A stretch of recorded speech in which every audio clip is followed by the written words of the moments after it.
este proceso entonces de salida de la época oscura, de inicio de la Grecia arcaica. Estamos situados hacia finales del siglo IX, comienzos del siglo VIII. Dijimos que ahí, en este periodo, se inicia un proceso que es el proceso de la segunda expansión griega, o el proceso de colonización, como también aparece en los textos, que se extiende aproximadamente hasta mitad del siglo VII, o prácticamente todo el siglo VII, es decir, hasta el 600, ¿sí? Entre el siglo VIII y el siglo VII se produce este proceso de expansión, de helenización del Mediterráneo, de colonización del mundo del Mediterráneo por parte de empresas privadas en algunos casos, y en otros casos enviadas por los mismos estados, que van cubriendo sobre todo la zona costera del Mediterráneo y expandiendo la cultura griega por todo este territorio.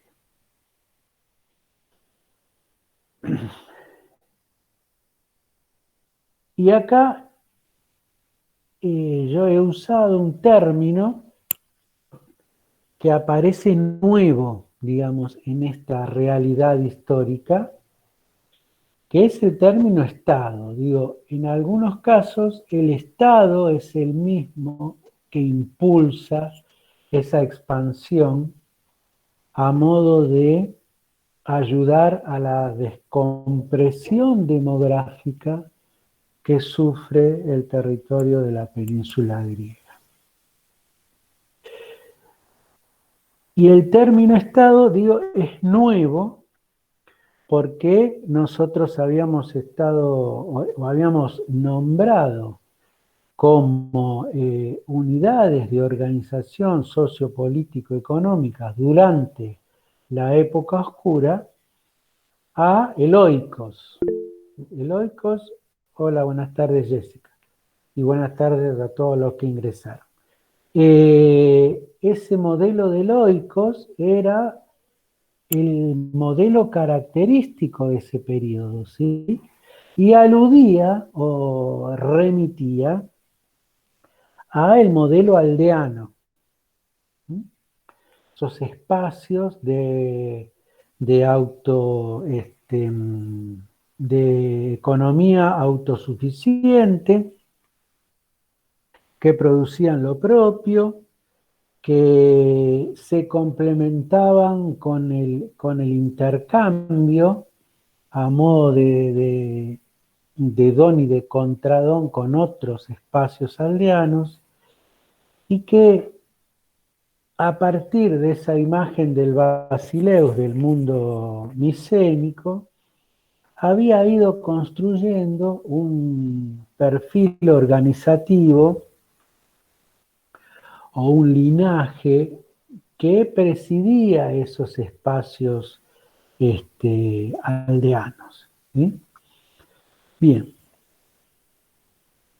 Ahora,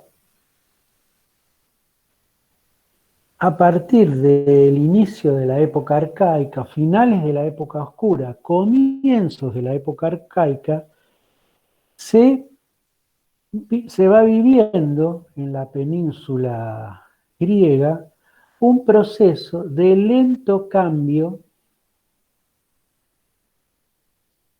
que va dando paso a la constitución de un Estado. Es decir, el lento cambio es el paso de la organización aldeana a la organización estadual.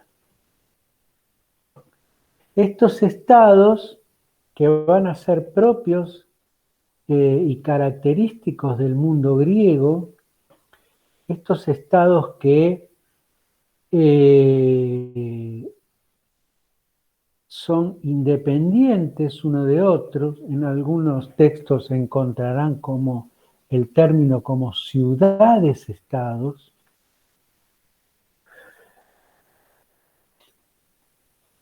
que viven un proceso de formación, que en algunos casos lleva un siglo o un poco más de un siglo, de acuerdo al estado a que nos refiramos, y que terminan concretándose en una idea que es la idea de la polis.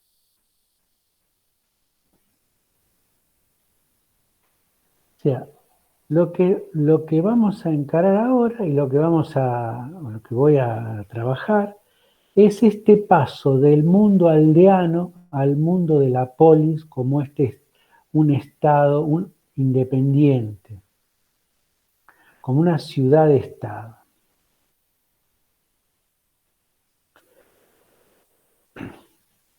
Este proceso de construcción de la polis y de aparición de la polis, del mundo aldeano a la polis, tiene un nombre que se llama cinecismo.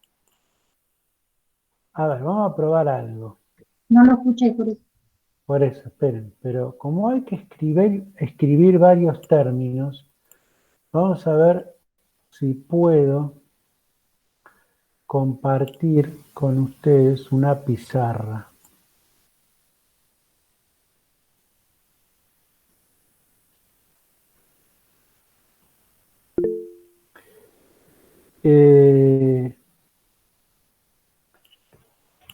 Deberían ver ahí en el chat un link, ¿sí? ¿Puede ser? Si ustedes cliquean ese link, ven, ahí van entrando. Gabriela Gadea entró, Federico. Lo que necesito saber es si pueden ir entrando todos, ¿sí? Alma Vázquez entró. De manera que yo voy a ir escribiendo los términos, porque hay algunos que son medio complicados, y los voy a ir explicando. ¿Los ven todos?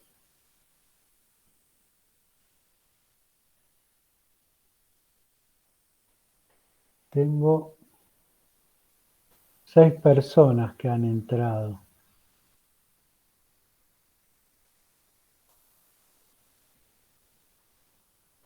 De 18.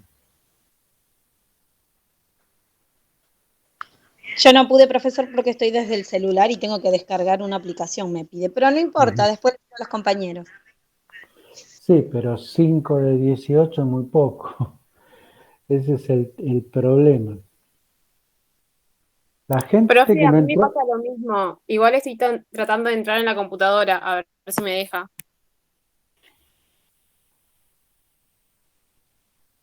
Yo estoy del celu, profe, también. Buenas tardes. Buenas tardes.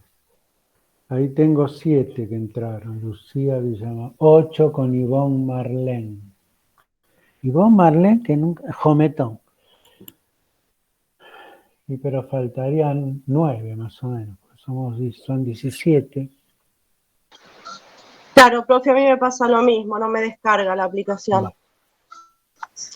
Es porque Ahí algunos puede estamos entrar, creo. conectados en el teléfono, claro. Claro, la gente que está en el teléfono es un problema. Claro, No es un problema, es lo que tiene, está perfecto, digo. Pero para esta aplicación, si no, la otra es compartir un Word e ir escribiéndolos, que por ahí. Bueno, ¿En el vamos. chat no puede? ¿Cómo? ¿En el chat no puede? Sí, pero porque me gustaría ir escribiendo cosas, además. Bueno. ¿Qué cosas se los pasamos a los compañeros? No hay problema. Vamos a probar otra cosa. A ver, esperen. Dejé de compartir. Vamos a probar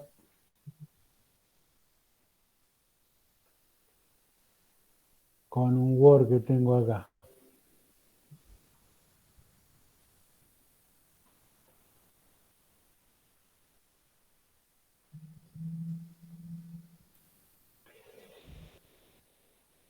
Bueno, ahora sí lo ven el Word este.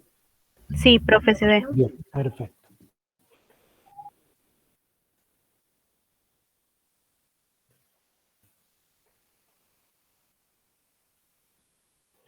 Bien, ese proceso entonces, que yo decía, de constitución del Estado, de esa ciudad-estado, de ese Estado independiente en Grecia, se conoce con el nombre de cinecismo.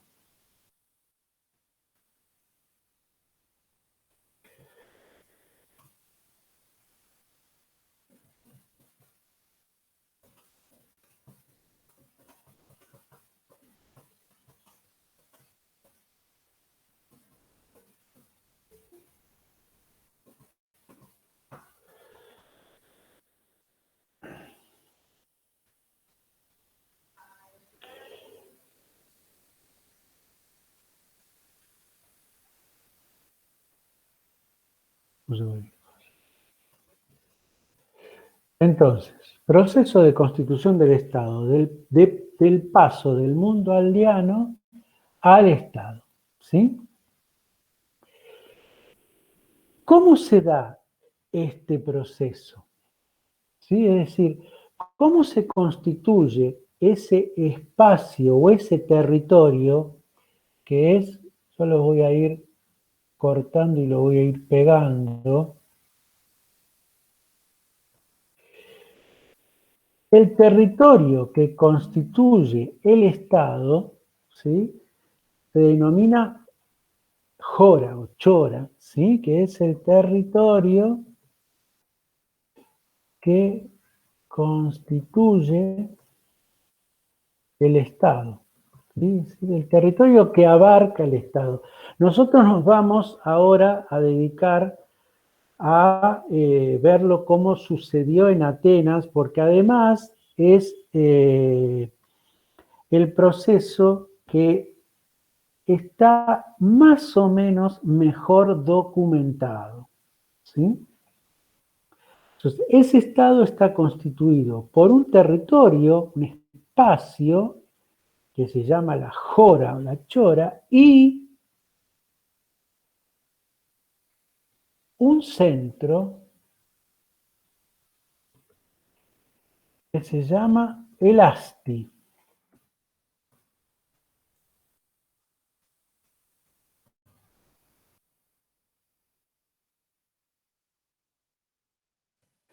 Es el centro urbano político del Estado. En el caso de Atenas, el Asti será la ciudad de Atenas, es decir, la Acrópolis ateniense y lo que se va conformando alrededor de esa Acrópolis de Atenas, ¿sí? Ahora, yo le pongo acá entonces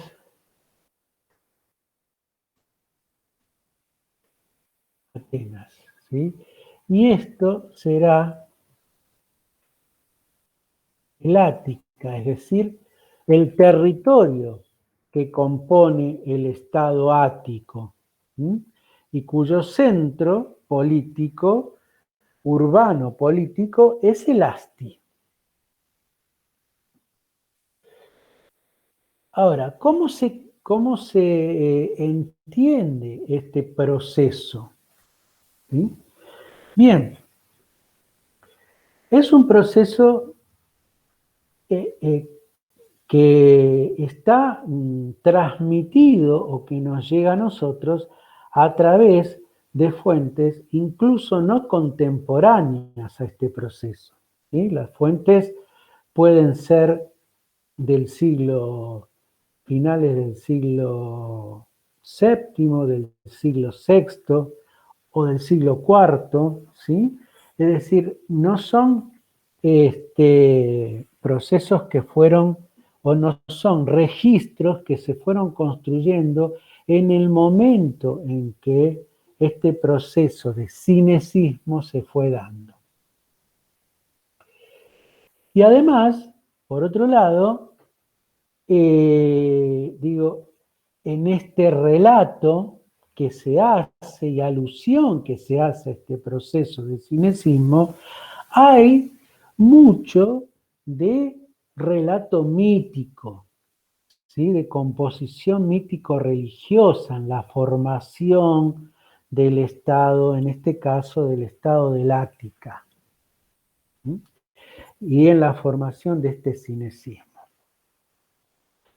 En el caso específico de Atenas, pareciera que hubiese habido dos instancias, ¿sí? Durante este proceso. Una primera instancia donde los distintos espacios aldeanos que conforman lo que después será la Chora, ¿sí? O lo que después será el territorio del Ática, deciden tender lazos de colaboración. Y en esa decisión de tender lazos de colaboración, pareciera que actúa como eje vertebrador en esta primera instancia, el Basileus, ¿sí? De Atenas, que históricamente o míticamente se le atribuye esto a un personaje que se llama Erecteo.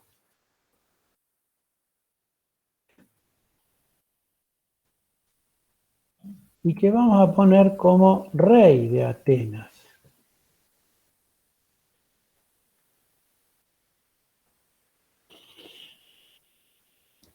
Este personaje pareciera, ¿sí? Rey o Basileus, primer personaje mítico religioso importante, gestiona o dirige ese primer acercamiento de las demás aldeas que compondrán finalmente el territorio del Ática y organiza esta especie de centro colaborativo. Si tanto es así que se habla de una dodecápolis. ¿Qué sería una dodecápolis? 12 espacios aldeanos que se comprometen a colaborar en conjunto.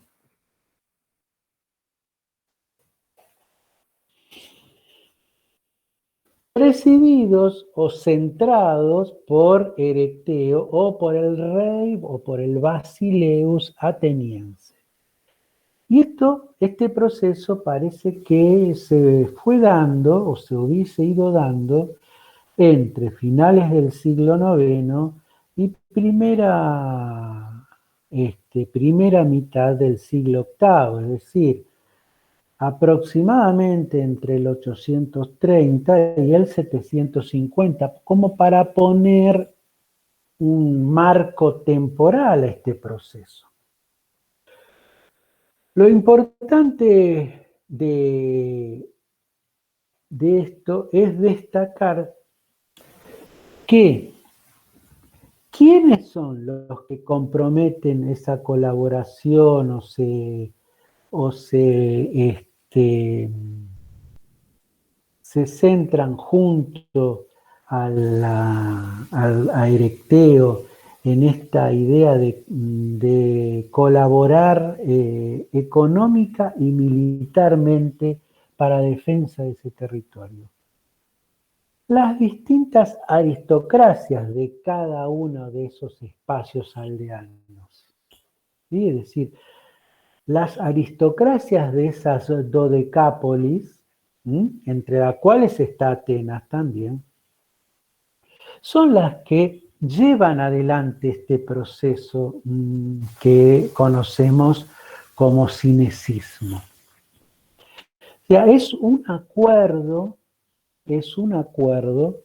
entre aristocracias aldeanas para ir constituyendo un espacio delimitado que constituirá finalmente, que conformará el territorio del Ática, y donde, como digo, el Basileus de Atenas se destaca en como marco de referencia frente a los demás.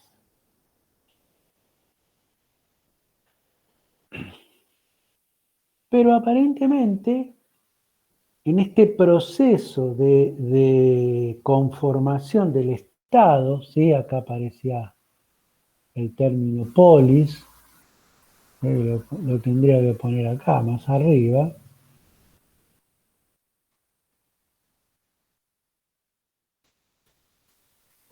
Bueno, y que lo vamos a poner como ciudad-estado,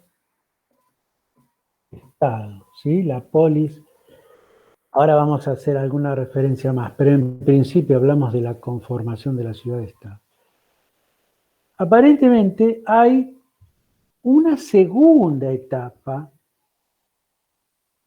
donde esas aristocracias se ven cada vez más influenciadas por la aristocracia ateniense,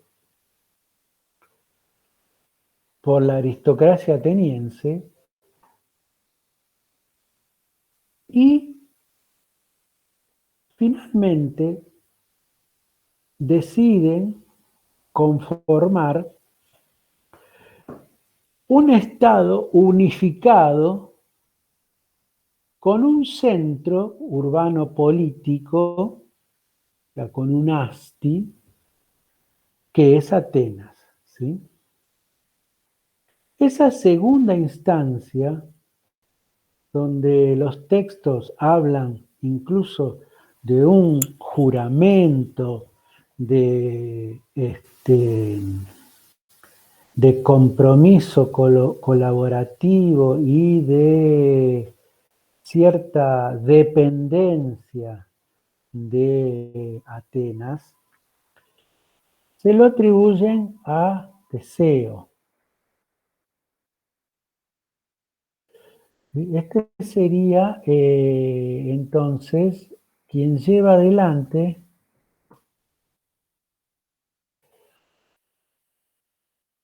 el segundo momento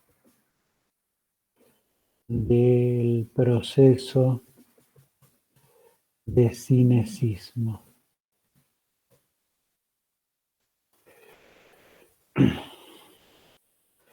Tanto es así que Teseo como Erecteo, tanto unos como otros,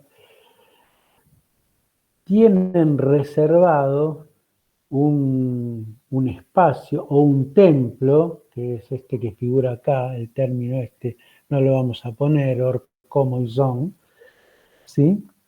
Es decir, que figuran como divinidades.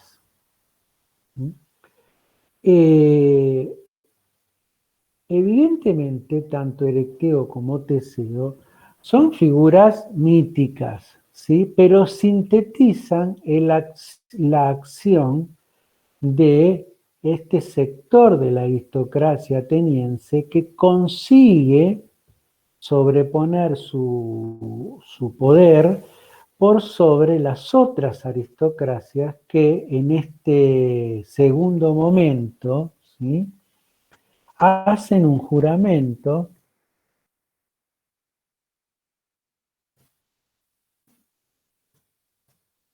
al pie de la Acrópolis, reconociendo al Basileus de Atenas. Como quien centre ese poder. Pero, además de ese Basileus, acá aparece un personaje nuevo, es decir, junto con el Basileus aparece un personaje nuevo que es el Polemarca.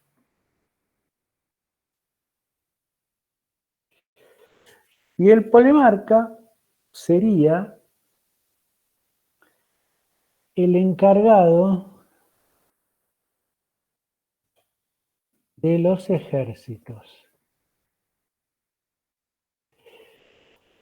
De manera que en esta segunda instancia del proceso de cinecismo y cuando se concreta finalmente la constitución del Estado ateniense, y podemos hablar de la polis ateniense, hay una ruptura de la unificación del poder político, ¿sí? Donde tenemos a un Basileus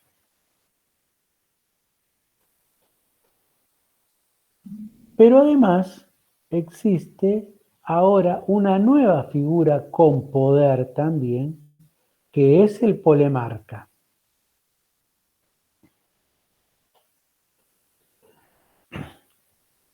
¿Sí? De hecho que los textos que por ahí ustedes tienen, van a ver que va a hablar de la desaparición en el momento, en este proceso de constitución de la polis ateniense, lo que lleva es a la desaparición de la monarquía, entendiéndose como monarquía, este hecho de un personaje, en el caso de Basileus, que en el mundo aldeano sostiene el poder tanto político como religioso, económico y, si quieren, hasta militar, aunque no hay enfrentamientos en ese momento, ¿sí?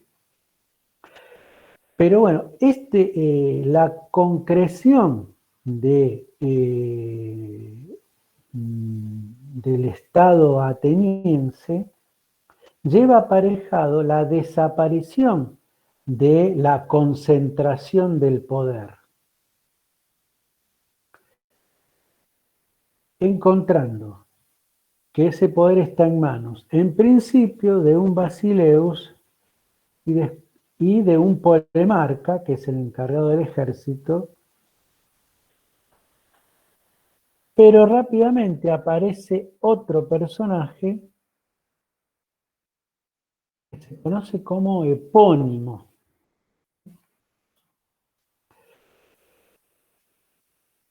El epónimo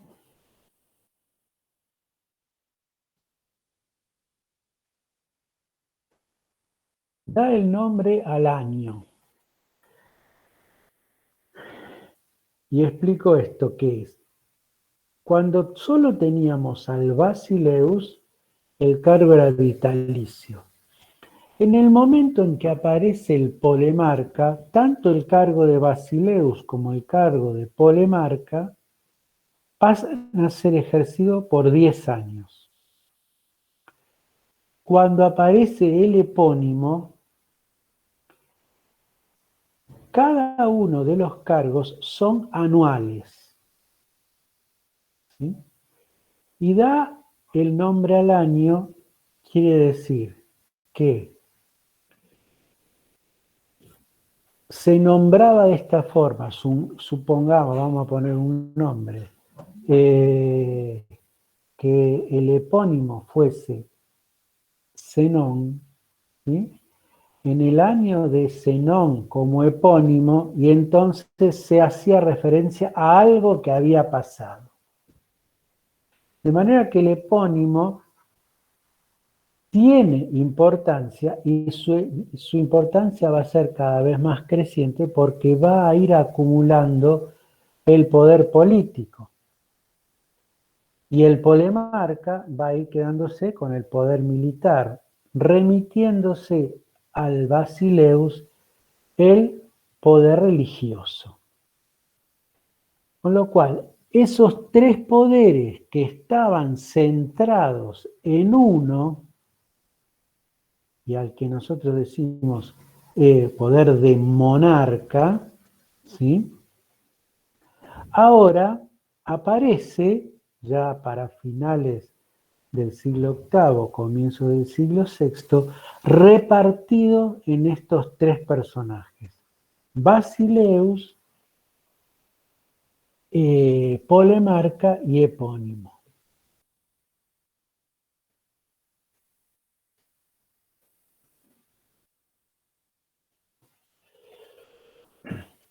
Y acá entonces este reparto del poder en estos tres personajes, ¿sí?, genera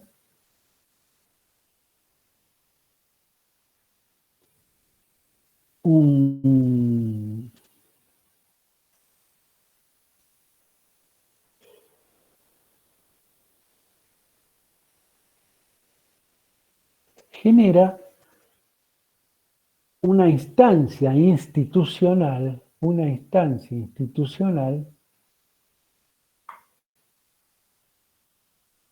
que se llama Colegio del Arcontado.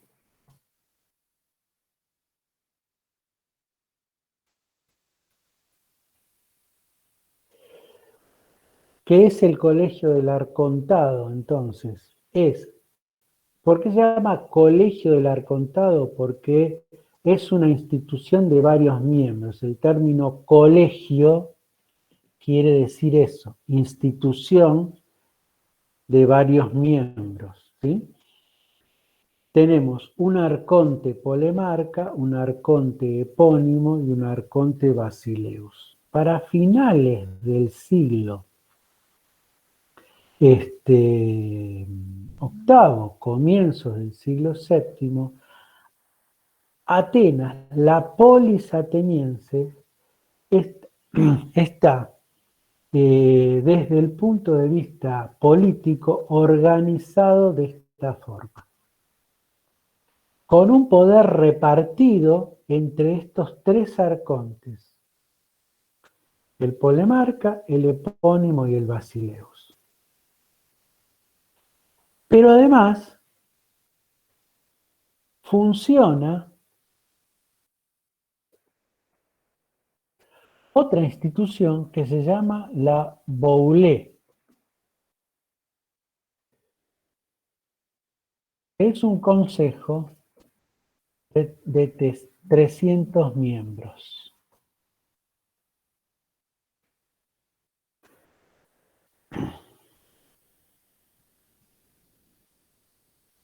De manera que para finales, como digo, del siglo VIII, comienzo del VII, ese proceso de cinecismo, de constitución del Estado, está prácticamente cerrado y acabado. ¿Quiénes llevaron adelante ese proceso de cinecismo, tanto en el acuerdo de colaboración como en el juramento que se hace en época posterior y que se le atribuye al reinado, en todo caso, entre comillas, de Teseo? Las aristocracias que componían esa dodecápolis, ¿sí? Esas 12 tribus que estaban repartidos en la chora, en el territorio que constituye el estado del Ática. Y si bien Atenas finalmente termina siendo el Asti, es decir, el centro urbano político del Estado, y su aristocracia, ¿sí?, consigue en general retener ese cargo del basileus, debe conceder seguramente en ese juramento había ahí una concesión de espacios políticos a las otras aristocracias de los otros aldeas que componían esa dodecápolis. Esos espacios políticos que concede la aristocracia de Atenas, ¿sí?, están representados por el arconte epónimo, por el arconte polemarca y por los 300 miembros que componen la bule.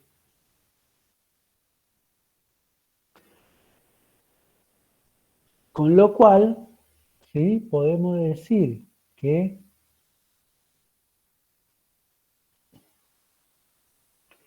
todo esto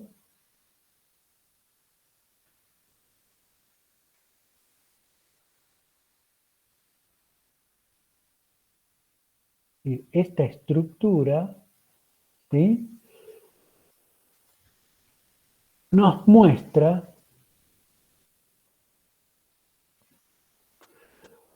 una constitución de una polis aristocrática.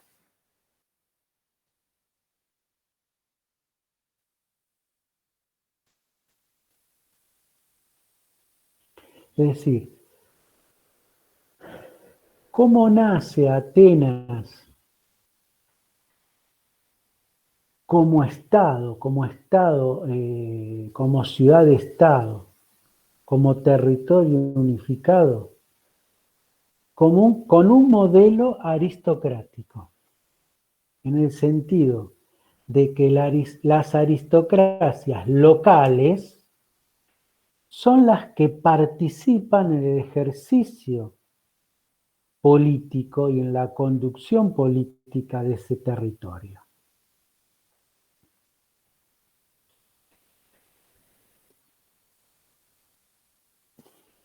Hay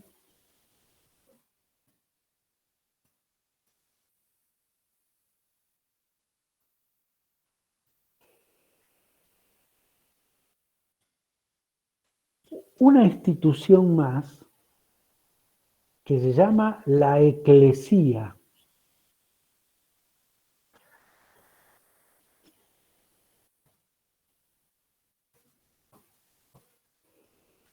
El término eclesía significa asamblea.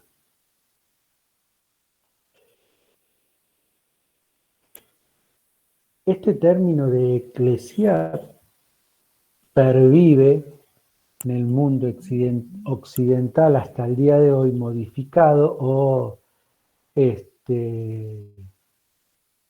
modificado, porque es el término que el cristianismo toma para sí cuando habla de iglesia.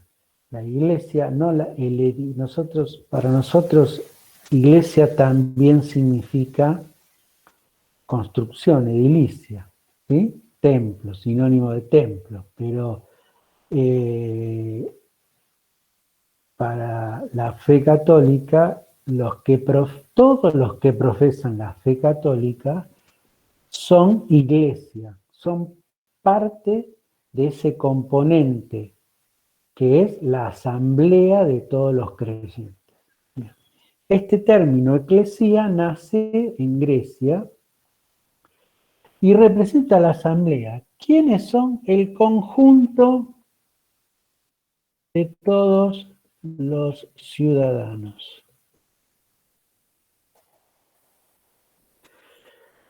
Que pueden ser convocados, ¿sí?, pero que por ahora no debaten, ¿sí?, que lo único que hacen es escuchar lo que la bulé o los arcontes disponen, teniendo la posibilidad de un voto, por sí o por no, pero no es un voto aún vinculante. De manera que tampoco la participación de esta eclesía era convocada frecuentemente, ¿sí? Y si era convocada, y se presentaba a consideración de la asamblea, estamos hablando de inicios de este modelo, solamente se les pedía una afirmación, una confirmación o una negación de eso que se presentaba como para conocimiento. Vuelvo a repetir, no era vinculante, no era la decisión final a tomar. ¿Mm? ¿Y dónde se convocaba la eclesía? En un espacio que se llama el ágora.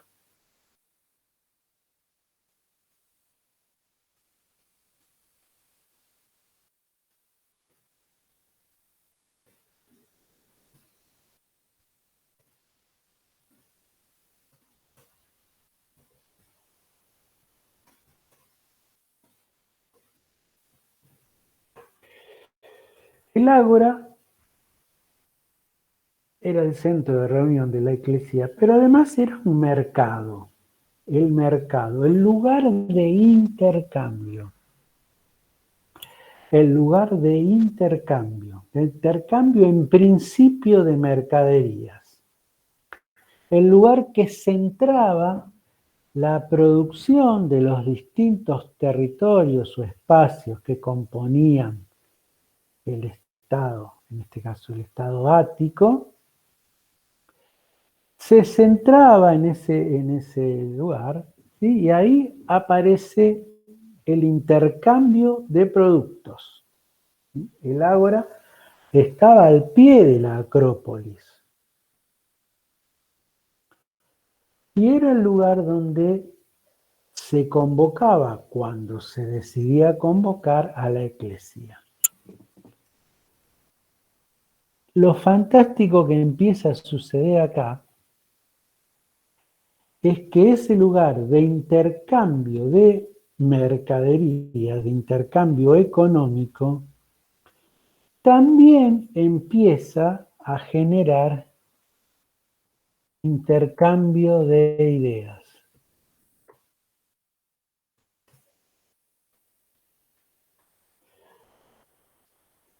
No es solamente un lugar donde intercambian y se compran y se venden mercaderías, sino que además es un espacio donde hay intercambio de ideas.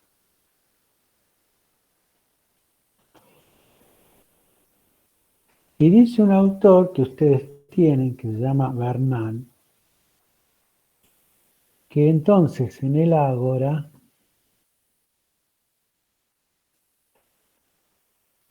este intercambio de ideas empieza a generar esto que caracterizará después a la polis, sobre todo a la polis ateniense, a la polis de Atenas, que son dos elementos.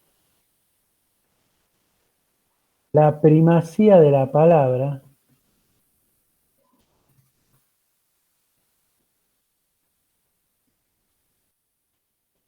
y la publicidad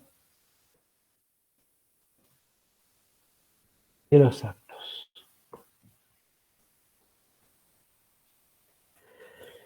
¿Qué es esto de la primacía de la palabra? La primacía de la palabra quiere decir esto que está escrito arriba, este intercambio de ideas. Este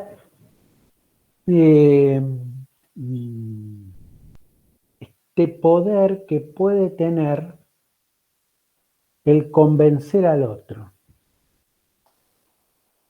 No convencerlo por la fuerza, sino convencerlo a través de la persuasión, es decir, a través de tener ideas o argumentos mejores que los que me propone. ¿Sí? Digamos, en un principio democrático, o en una idea, así lo bajé para verlo a ustedes, en una dinámica democrática,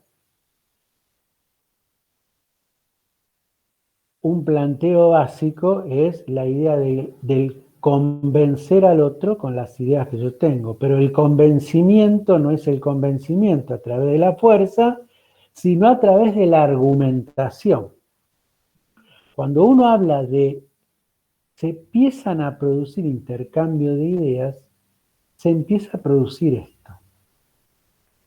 La argumentación como elemento primordial para sostener una idea por sobre otra.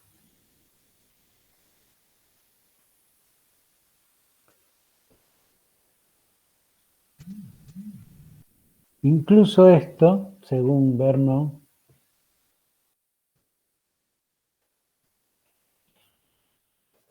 está representada por una divinidad que se llama Peito. ¿Sí? Es esto, Peito es la palabra, ese don de argumentar que uno tiene, que tenía o que empieza a ser elemento importante en este espacio. Y la otra es la publicidad de los actos.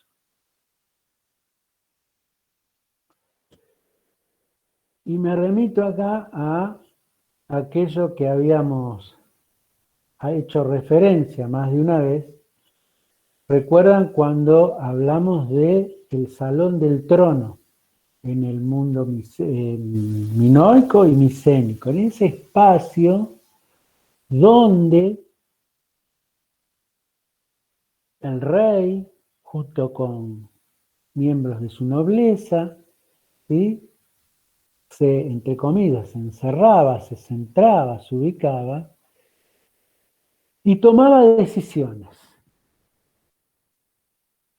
Decisiones en un ámbito absolutamente cerrado, privado, no participativo, ¿sí? Y después esas decisiones las daba a conocer casi como, dijimos en un momento, como fuente de interpretación de lo que los dioses decían, ¿sí?, que tiene que ver también con esta idea de Temis que vimos la semana pasada, ¿sí?, esta idea de lo consuetudinario, de la costumbre, bien.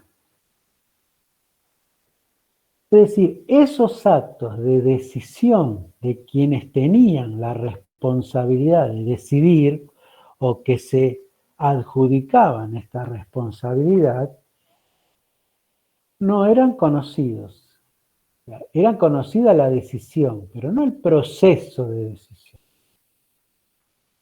Bien, lo que el ágora permite ahora no solo es el desarrollo de la argumentación, sino que ahora también hace público los actos. Esta posibilidad de conocer los actos de quienes gobiernan. Esta es la referencia de la publicidad de los actos. Y conocer, y acá viene lo que decíamos, lo que decía yo al final de la clase pasada, cuando decía que los griegos tenían una cabeza enorme. Digo, acá viene algo que rompe con la estructura, con cualquier estructura del mundo antiguo,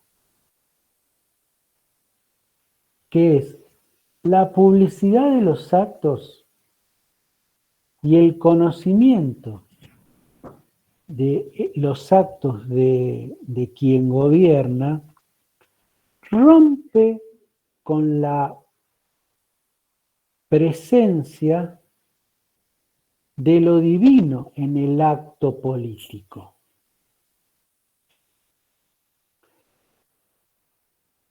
Esto es lo fundante, ¿sí? Lo que crearon los griegos. Lo político, que de paso digo, término político deriva del término polis, ¿sí? Una acepción bastante amplia, ahora por ahí hago referencia a esto, pero digo, lo político está separado de lo divino, de lo religioso. Los dioses no intervienen en este sentido.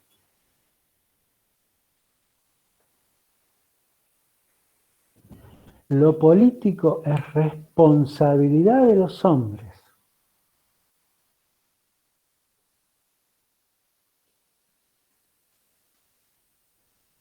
¿Se acuerdan que, creo que fue la clase pasada, no me acuerdo, que hablamos de Teseo y el robo del fuego sagrado a Zeus? ¿Sí? Bien. Entre las cosas que el fuego sagrado significa y entregado a los hombres significa, es esto, esta posibilidad de romper con la carga divina en la decisión de los actos políticos. Digo, ¿por qué estos griegos no encajan con el mundo antiguo? Creo que ninguno nos imaginamos a un faraón egipcio convocando a una asamblea y consultando, ¿sí?, un acto político. Ni siquiera una institución colegiada en la Mesopotamia, sí, Asiria o Neobabilonia o en Egipto, digamos. Los poderes en esos espacios estaban absolutamente concentrados en un solo personaje, un monarca. Que ya que está y tenemos esto que escribimos acá, podemos hacer así, arcontado.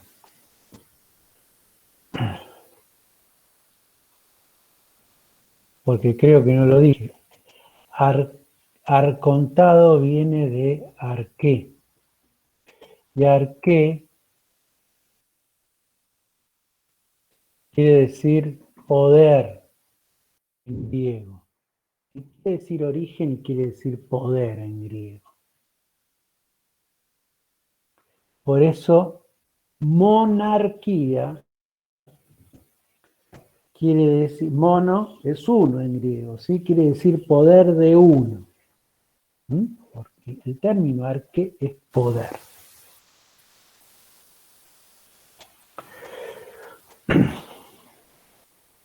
Me quedaría decir sobre la polis. Para nosotros, polis remite a este concepto de ciudad-estado. ¿Sí? Polis remite a este concepto de territorio, estado independiente uno de otro, que era lo que caracterizaba al mundo griego, ¿sí? Ya para el siglo VI esto se veía en el recorrido del panorama de la península griega y planteaba independencia de uno a otro estado, no solamente por su forma de constitución, porque no todas, en algunas polis todavía continuaba una concentración de poder en un monarca o en una diarquía, porque había dos, ya lo veremos en Esparta. En otras existían un régimen de tiranías, ¿sí? Había distintas posibilidades. Nosotros nos centramos acá en lo que sucede en Atenas. Pero el término polis para el griego era más que esa ciudad-estado. Es decir, polis era el territorio, ¿sí?, Polis también era el centro urbano, es decir, ese asti, para el griego también era polis, la polis de Atenas, la polis de Tebas, la polis de Corcira, de Mégara, la polis también era ese centro urbano, y la polis también era la población. ¿Sí? La polis del Ática se congregó, es decir, la población del Ática, en las obras de teatro griegas, cuando habla el coro, habla el pueblo, ¿sí? Entonces dice, ¿sí? La polis de Atenas dice y opina tal cosa. Entonces, para el griego era mucho más que esta ciudad-estado, que solo a nosotros nos remite esto. Era un concepto más amplio. Y en realidad era un concepto identitario, es decir, el griego tenía esa identidad con ese territorio, con esa polis.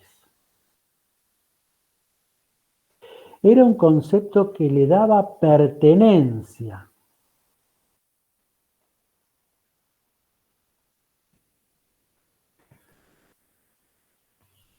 Cuando Aristóteles dice que el hombre es un ser político, dice un zoon politikon, un ser político. Cuando dice que es un ser político, lo que está diciendo Aristóteles es que es un ser que necesita de esa polis para ser un ser completo. Necesita ese marco identitario. En el siglo V, cuando Atenas funciona con un engranaje democrático absolutamente aceitado, no que planteamos ahora, se establece una ley que se llama la ley del ostracismo. La ley del ostracismo, cuando lleguemos ya lo vamos a poner, no se preocupen. La ley del ostracismo decía que un personaje que se consideraba peligroso para la polis debía abandonar ese territorio por 10 años. El Estado se hacía cargo de la custodia de sus bienes hasta que regresara. De manera que sus bienes quedaban preservados.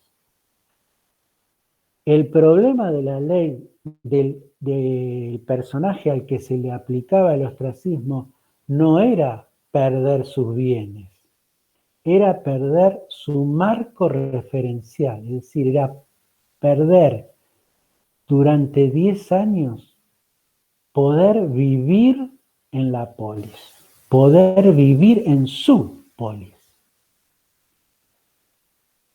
Porque era ese marco identitario. Quizás este es el concepto más importante y acabado para el griego de lo que era la polis, que es un concepto mucho más profundo que decir, bueno, la polis era la ciudad-estado, no, era algo mucho más profundo que eso. Similar a un destierro, ¿no? Claro, sí, un destierro, pero ese destierro era, digamos, sufrido por no poder dinamizar, si quieren, en ese espacio al que le pertenece y en el cual él es un hombre completo. ¿Mm? Bien.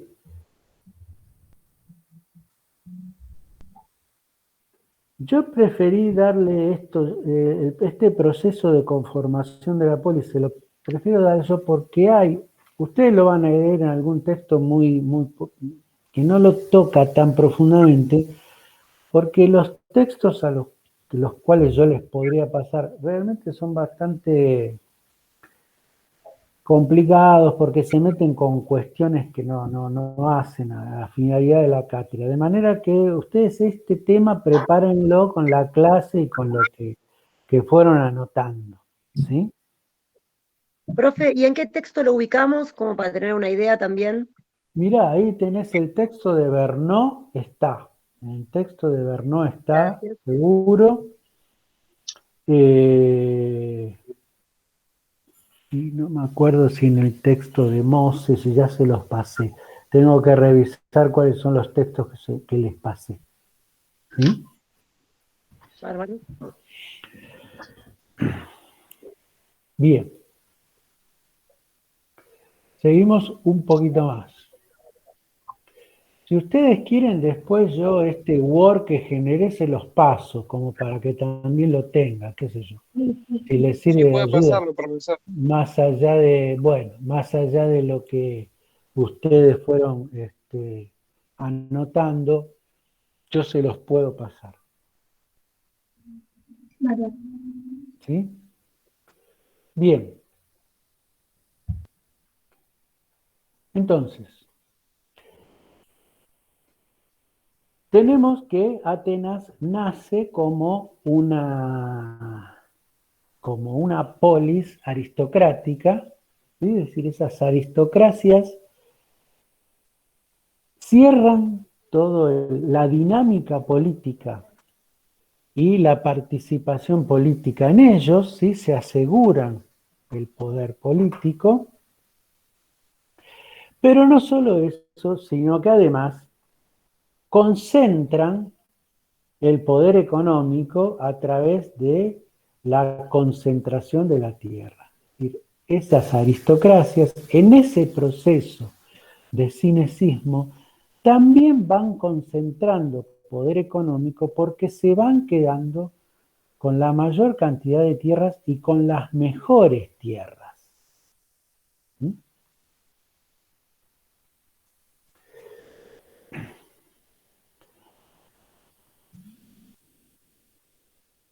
Más allá de esta aristocracia terrateniente que posee la mayor cantidad de tierras y las mejores tierras, también hay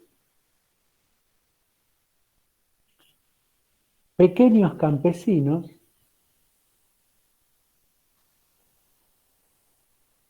y hay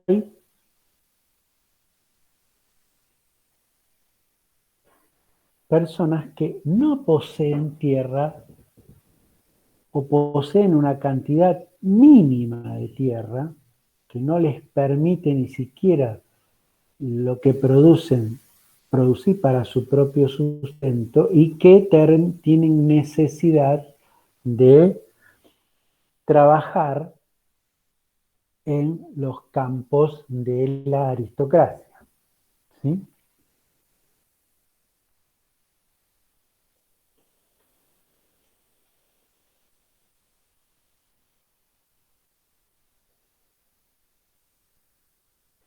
Esas personas son los tetes,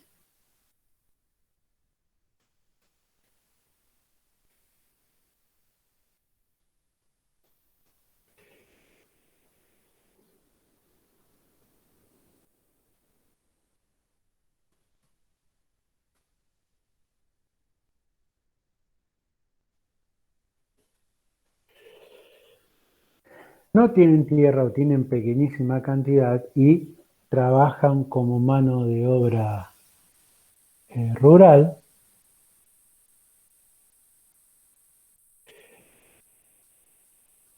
Y los que tienen una pequeña cantidad, o sea, pequeños campesinos, son los ectémoros.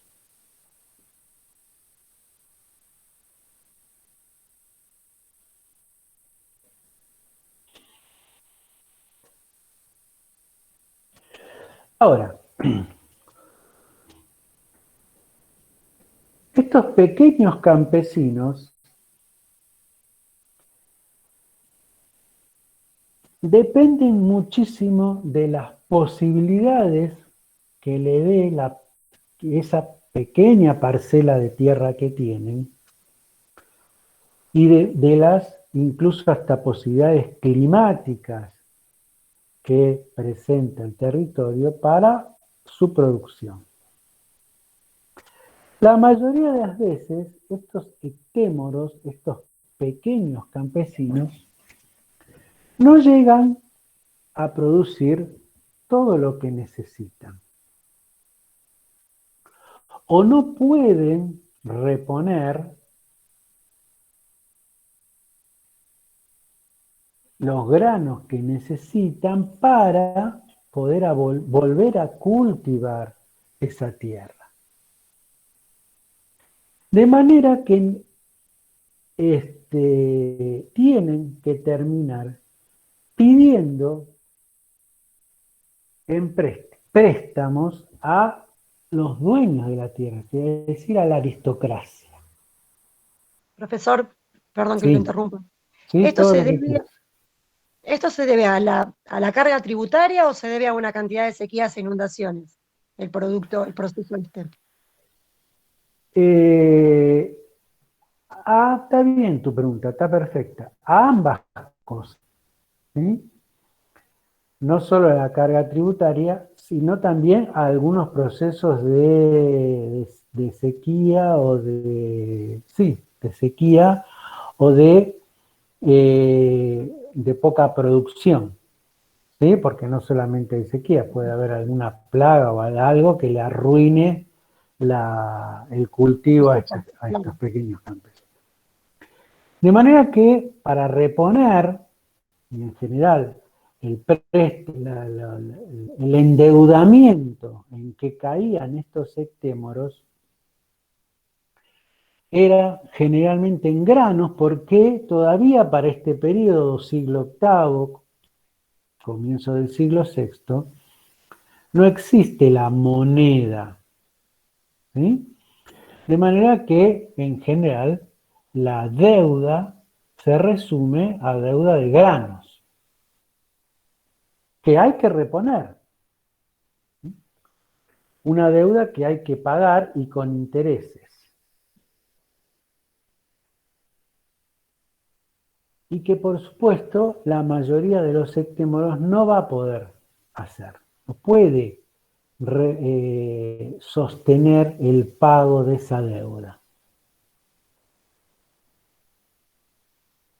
¿Cuál es la garantía que ponen los ectémoros cuando toman ese empréstito? No solamente la tierra, sino además su propia persona y la persona de sus hijos.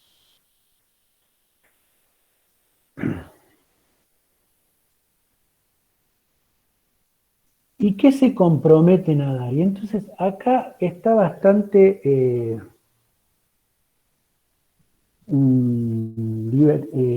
peleada la cuestión. Porque el término ectémoro viene de 6, ¿sí? ¿Y de dónde sale ese 6? Bueno, ahí tienen una cita de Plutarco arriba que dice: pues todo el pueblo estaba cargado con las deudas frente a los ricos, o bien trabajaban la tierra, dándole la sexta parte de la cosecha, en cuyo caso eran llamadas ectémoros o tetes, o bien empeñando su propia persona, eran presa de los acreedores. Unos eran esclavos en la patria, otros mercancía. Ahora explico esto. Acá lo que dice es que le tenían que dar la sexta parte de la cosecha como pago de la cuota de la deuda, más los intereses. Pero esto lo dice Plutarco en Vida de Solón. Pero más adelante se vuelve a remitir a los ectémoros y dice: entregada por los ectémoros esas 5 partes de lo producido. De manera que en realidad no se sabe si lo que debía entregar era 1/6 de lo producido o lo que debía entregar era 5/6 de lo producido.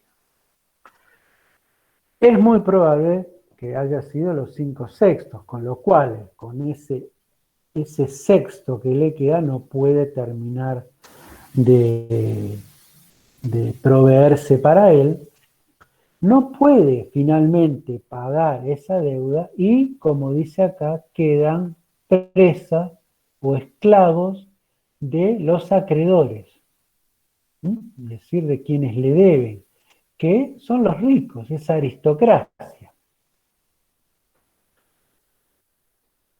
Al quedar bajo la dependencia de sus acreedores, es decir, de la aristocracia, en realidad ahí se transforman en hectémoros, ¿sí?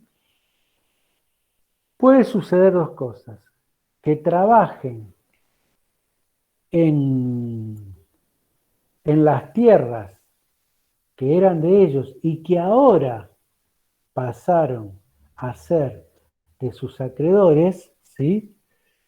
Y estaban marcados con esto. El oroi era la marca en las tierras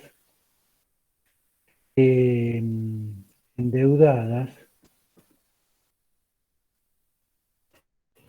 No eran explotadas, no eran de los acreedores, porque parecía ser que la tierra era inalienable, ¿sí? Es decir, que no se la podía quedar el acreedor, pero sí que podía ser explotada por el acreedor. Y entonces el hectémoro pasaba a trabajar su propia tierra, pero ahora lo producido era para su acreedor, o pasaba a trabajar también la tierra del acreedor, prácticamente en calidad de esclavo, o en algunos casos, o en muchos casos, eran vendidos como esclavos al exterior, fuera de Atenas.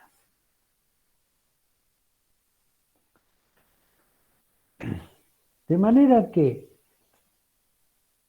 esta situación genera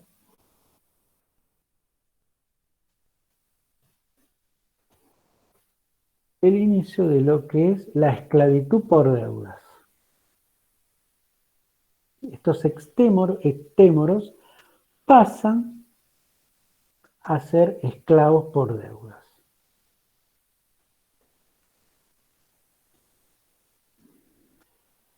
Este proceso, y descienden a la calidad casi de tetes, ¿sí? Porque descienden a la calidad de tetes porque prácticamente ellos quedan sin la tierra, no son dueños de su propia tierra y pasan a ser mano de obra rural. El problema o la diferencia entre los tetes y los hectémoros es que los hectémoros han entregado como garantía del pago de esa deuda su propia persona, con lo cual ahora pasan a depender y ser parte de los bienes de la aristocracia, ¿sí? Cosa que los tetes no. Bien, esta situación recorre durante todo el siglo VI.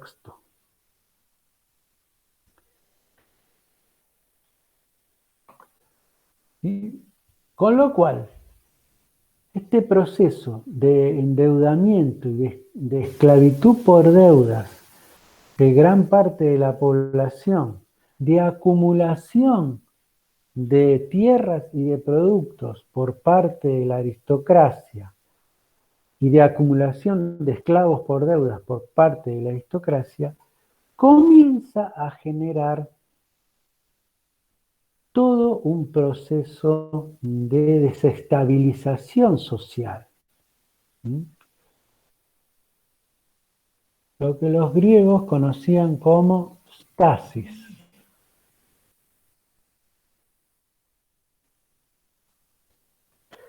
La estasis es esta desestabilización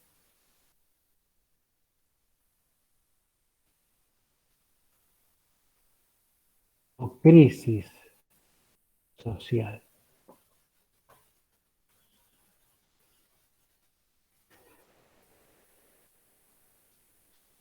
hacia mediados en el 630 en realidad,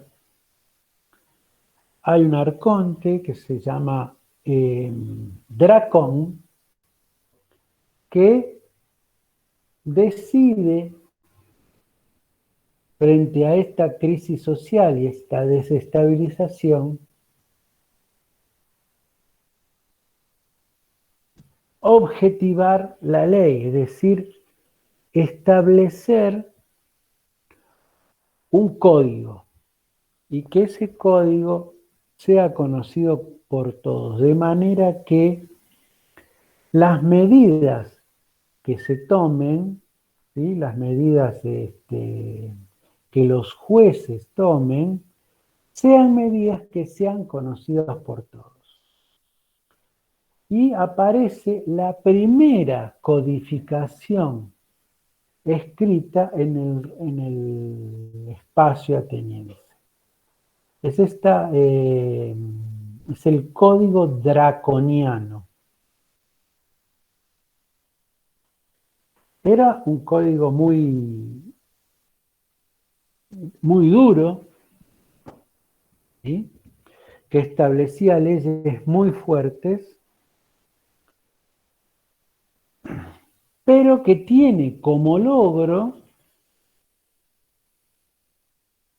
la posibilidad de objetivar la ley, es decir, del conocimiento de la ley. No solamente el código contemplaba estas situaciones de paso de esclavitud a la esclavitud por deudas, sino también otras cuestiones de distintos aspectos. En general, los códigos de la antigüedad no están divididos por tópicos, no hay leyes de orden penal, leyes de orden civil, leyes de orden cívica, civil, digo, económica, sino que están todo unido en un mismo código. ¿Sí? Pero Dracón, digamos, consigue, ¿sí? O se consigue con Dracón la codificación del derecho por primera vez en Atenas. Sin embargo, esta situación no descomprime la presión social que se está viviendo en Atenas y esta crisis social que se está viviendo en Atenas, donde la aristocracia acumula cada vez más espacios y tierras explotadas por ellos, y los pequeños campesinos van desapareciendo y pasando a conformar la legión de esclavos, y muchos de ellos esclavos vendidos al exterior.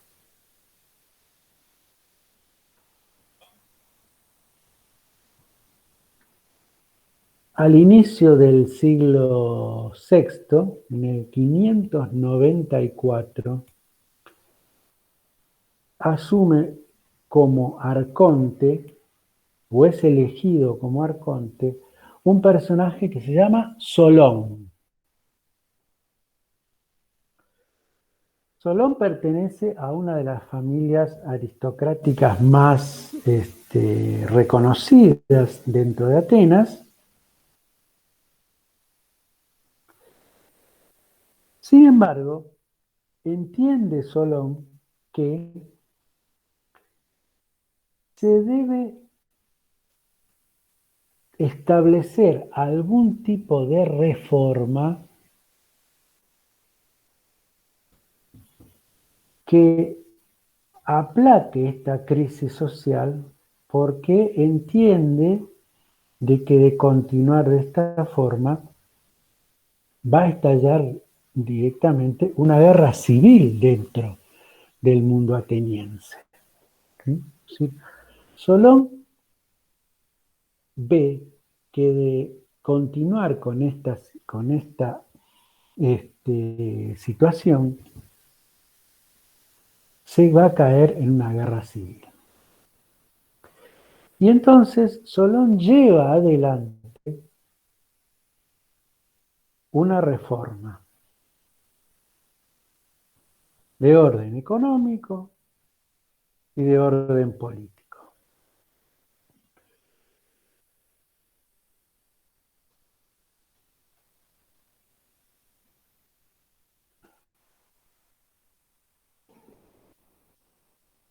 Desde el orden social y económico, Solón establece lo que se llama la seisateia, que figura ahí, ¿sí? ¿Qué es la seisateia? La supresión de la esclavitud por deuda. Es decir, Solón termina con esta cuestión de los sectémoros esclavos o dependientes de las aristocracias o de los acreedores. De hecho, libera a todos los sectémoros de su sujeción a los aristócratas, a sus amos. Los devuelve a su tierra, por eso digo que la tierra era inalienable, aunque esto es una discusión de los autores, lo más probable es que fuese así porque quienes estaban como esclavos por deudas, esclavos de la aristocracia por deudas, vuelven a tomar o a tener posesión de esas tierras endeudadas. Y esa seisateia establece que de ahora en adelante no se puede poner como garantía la persona frente a una deuda. De hecho, Solón no solamente libera a los sectémoros o a los esclavos por deuda dentro del territorio del Ática, sino que consigue repatriar una cantidad enorme de esclavos que habían sido vendidos al exterior y vueltos nuevamente al territorio del Ática y recuperar esas tierras endeudadas.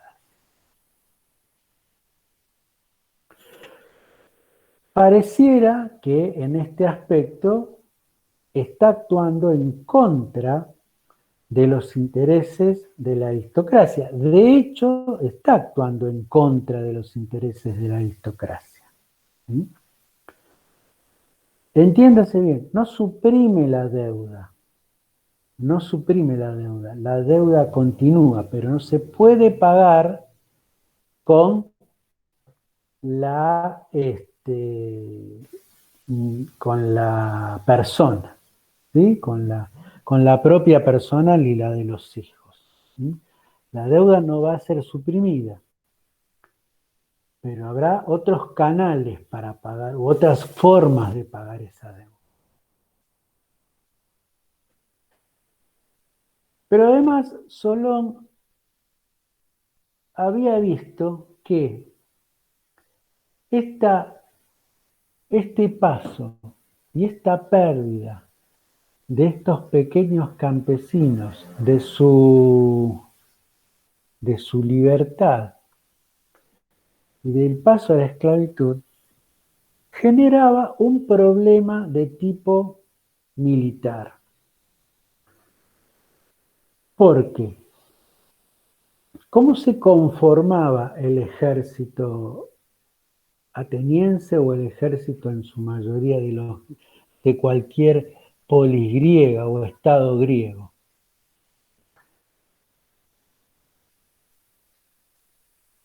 Con una infantería, ¿sí?, que eran los hoplitas, ¿sí?, que debían, para componer o para formar parte de la infantería para ser hoplita, el hoplita se proveía de su propio equipo para la lucha.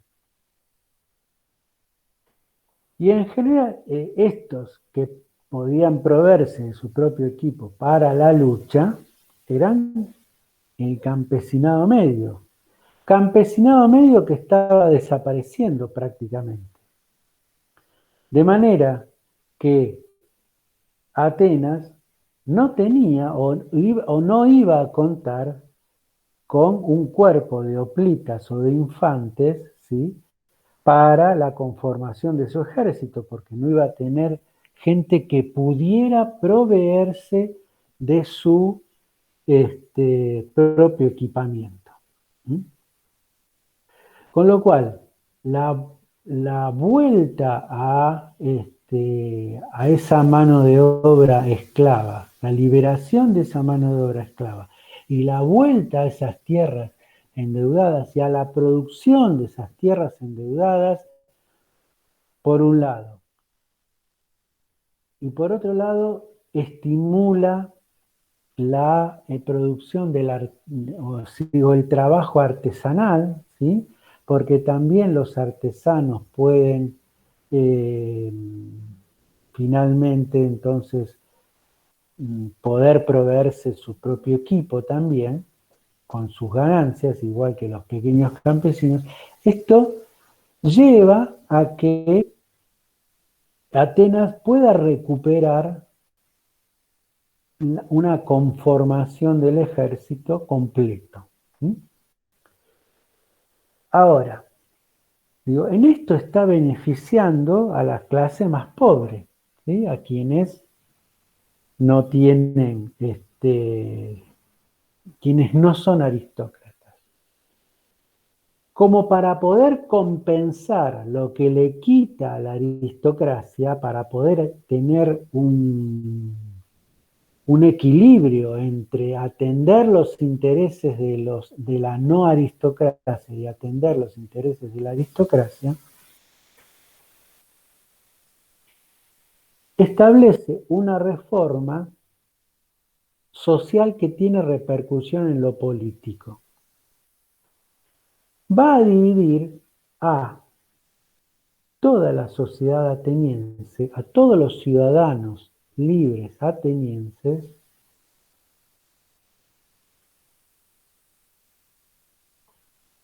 en 4 clases.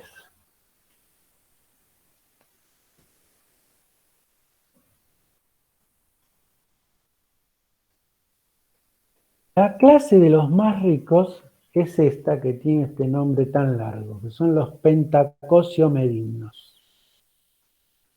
El medimno era una medida de tanta cantidad de cereal,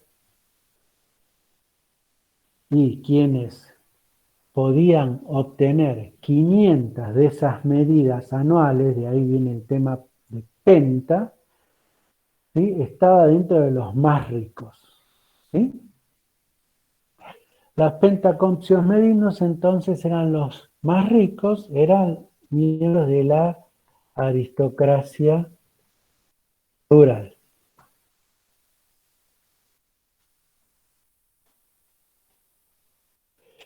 La segunda clase estaba conformada por los hipeis, que eran los caballeros, también pertenecientes a la aristocracia, a diferencia de los pentacosio medimnos, llegaban a 400 medimnos, pero componían la caballería, ¿sí?, pero pertenecían a la aristocracia. La tercera clase son los séugitas. Los séugitas, que llegan a los 200 medimnos, son los pequeños campesinos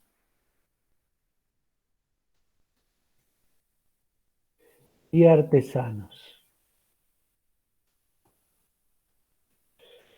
Y se componen el grupo de los hoplitas, porque son los que se pueden proveer de su propio equipamiento. Y por último están los tetes, que no llegan a los 100 medimnos, ¿sí? Son los más pobres.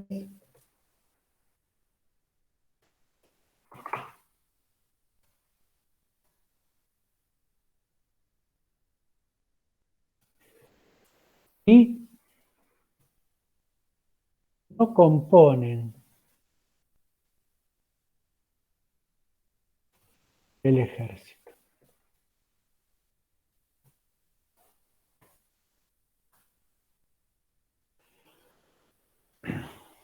Entonces, las 4 clases son estas 4.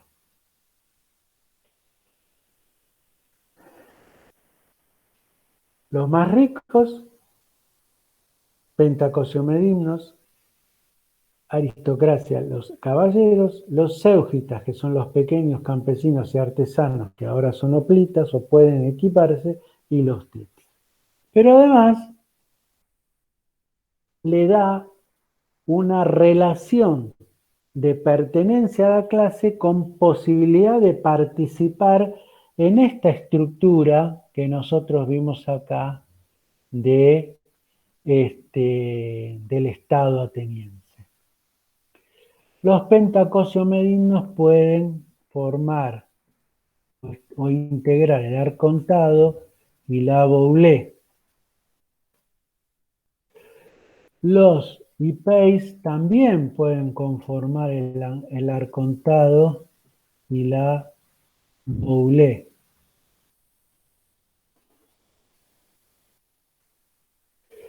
Los séugitas pueden o participan en la asamblea y los tetes también participan en la asamblea. Ahora,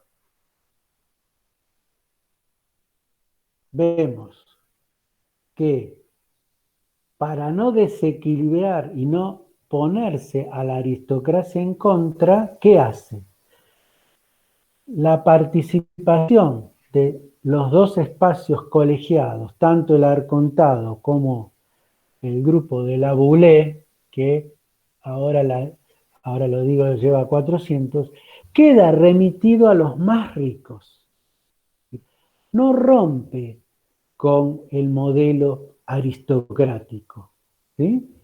El peso del poder político queda remitido a los más ricos, pero le da participación ahora en la asamblea a los séugitas y a los tetes, que ahora esta asamblea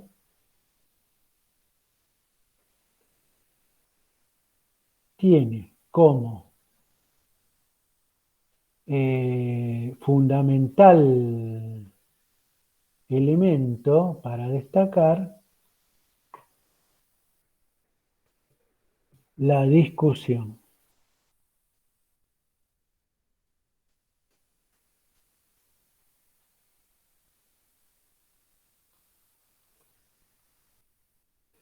La asamblea ahora discute, no solo vota por sí o por no.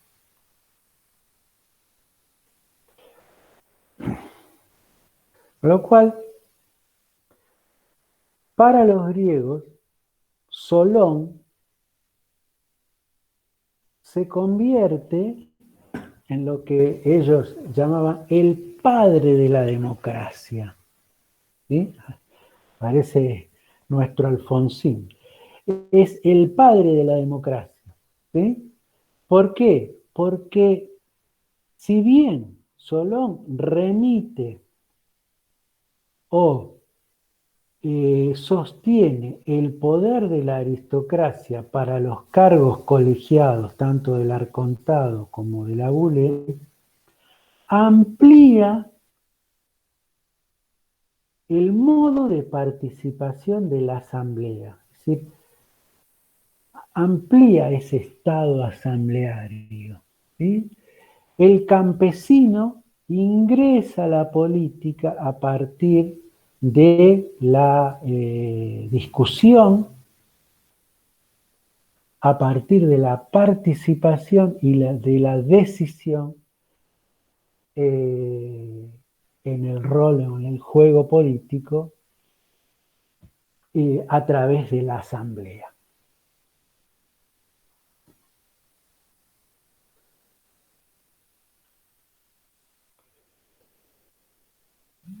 Hoy nos pasamos un poquito.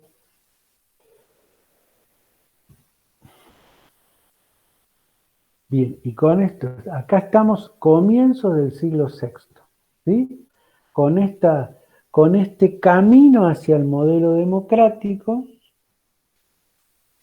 con una reconstitución, salvando la crisis social, Solón, con estas decisiones y estableciendo un primer paso hacia una participación más amplia dentro de las decisiones políticas, cuando le da a la Asamblea la posibilidad de la discusión y del debate. Preguntas. Ninguna. Bueno. Para mañana entonces voy a subir el Power que había quedado trunco la semana pasada, que hoy al final no lo toqué, lo subo para que lo tengan y entonces yo les subo el Word con los términos, veo si lo hago un poquito mejor y se lo subo para que lo tengan. Termino paso lista, chicas, antes de que se vayan. Álvarez Claudia, ¿está? Besada.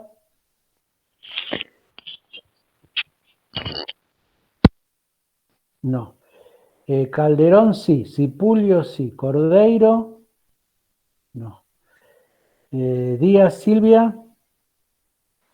Presente, profesor. Duca. Duca está, sí. Finkelstein. Natalia. Presente, profe. Bien. Acá estoy. Gadea.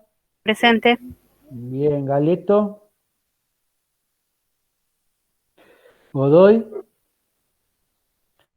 Gómez. Gómez Omar. González Camila. Gorordo Micaela. Heinze sí, Jometón sí, Ledesma. Martínez Celeste. Sí, profe, acá. Bien. Mendoza sí, Montero sí, Ojeda Moreno. Presente, profesor. Orellano Iván. Presente, profesor. Bien. Ramírez Jessica. Suárez Lucas sí, Vázquez sí, Verón Liliana. Sí, presente, profe. Bien. Villamayor sí, Guayman. Y listo. Bueno. Nos vemos entonces la semana que No me viene, chicos. nombró. ¿Quién? ¿Quién es Chávez. nombre? Ah, perdón, porque vos estás en la otra lista. Disculpame, disculpame, sí. Perfecto, dale.